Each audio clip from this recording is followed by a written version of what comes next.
Welcome to International Securities Exchange's podcast series. Facilitated by renowned educators, ISE podcasts are intended to teach beginning as well as seasoned investors the ins and outs of trading. To find an updated list of podcasts, please visit www.ise.com/podcasts. Please be sure to listen to our important message following this episode regarding the risks of investing in exchange-traded options. As I said, the Eastern and Central European problem is huge, and that really is the trigger here. They're not able to export anywhere. The European and Eastern and European Central, the Eastern and Central European countries aren't able to export anywhere because nobody's buying, and they have no liquidity besides. So we would suspect if we see one sovereign default across the region, it's going to lead to a daisy chain of sovereign defaults across Eastern Europe, and that flows directly back into the Eurozone banking system. Now, we're always told that the U.S. banks are in terrible shape, and some people are poo-pooing the idea that the Eurozone banking system is not in worse shape than the U.S., and we think the numbers you just don't bear that out. If you look, and again, part of this goes to the fact, as I said earlier, that the Eurozone system was created for the banks, and you can see it here. U.S. bank liabilities are about, at least at the time this number was, and it's several months old, were 69% of total U.S. GDP. British bank liabilities, 213% of GDP. Sorry, that should be a P, not a B. And Eurozone bank liabilities as a percentage of GDP, a whopping 335%. So you can see what a driver the banking system in Europe is for their growth, and they're really across the entire zone.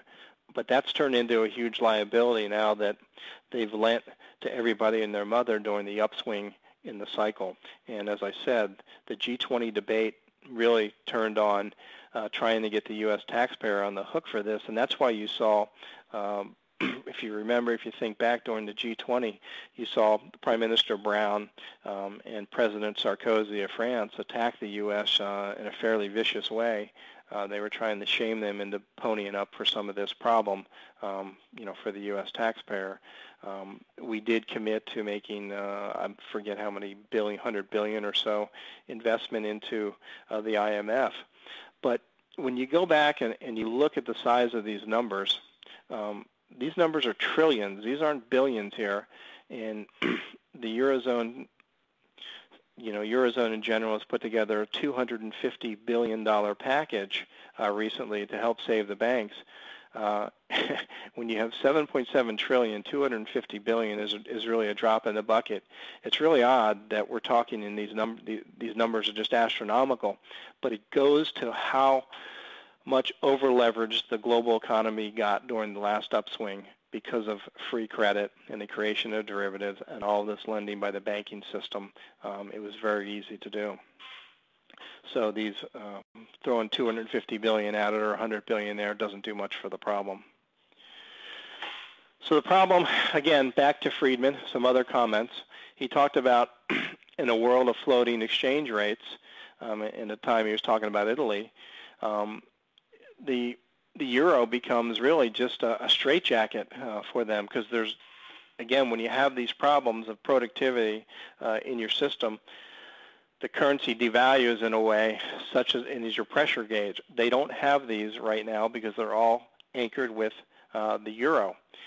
So these shocks are going to have to be taken internally in terms of lower wages across the board in these pig countries.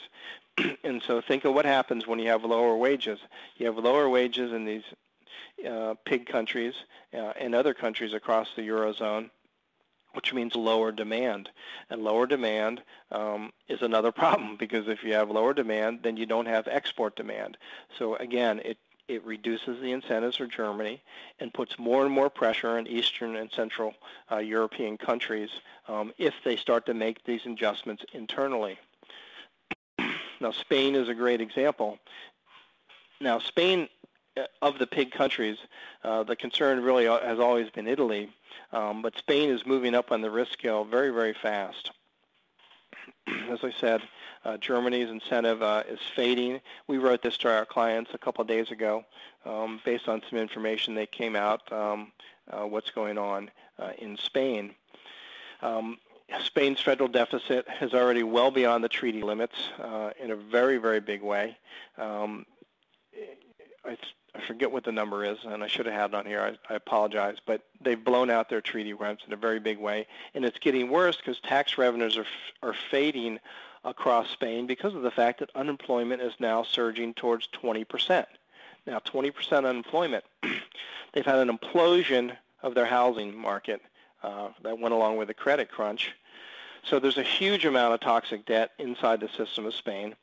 The Spain builders and Spain citizens borrowed euro, borrowed Swiss francs, same thing, in order to drive a lot of this growth.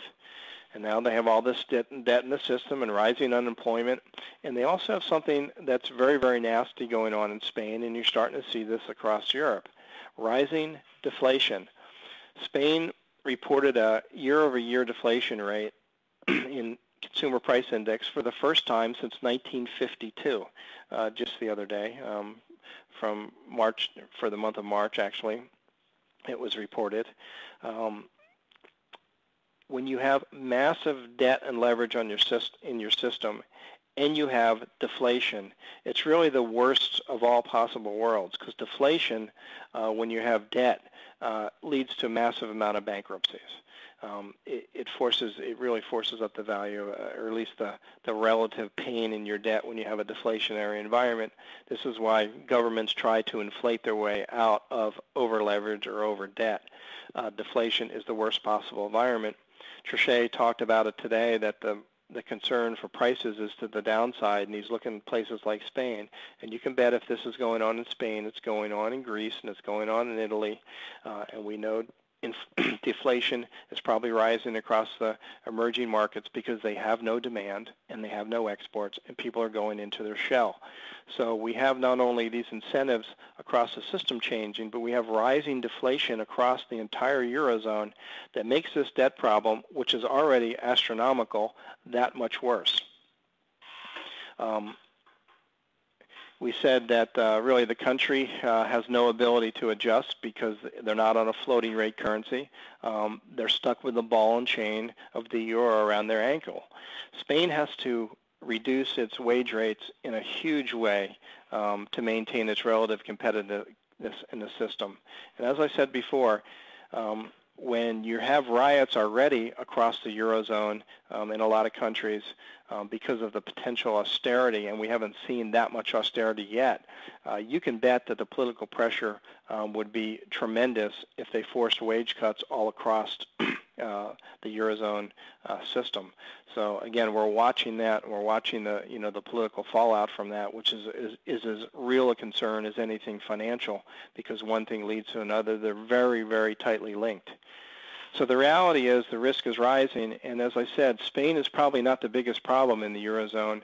It may be Italy at the moment. It may be Greece. I would put them higher on the list, but Spain is moving up fast.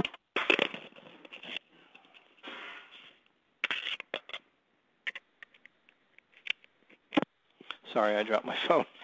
Spain is moving up fast to add to the growing woes of the pigs.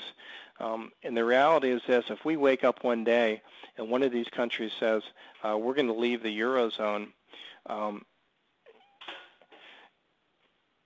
system may not collapse.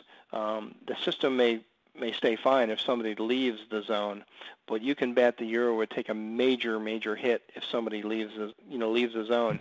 And if one of these pig countries, one of these original countries, were to leave the zone and do okay, you'd probably see one or two of the others try and escape this ball and chain which the euro is putting on them.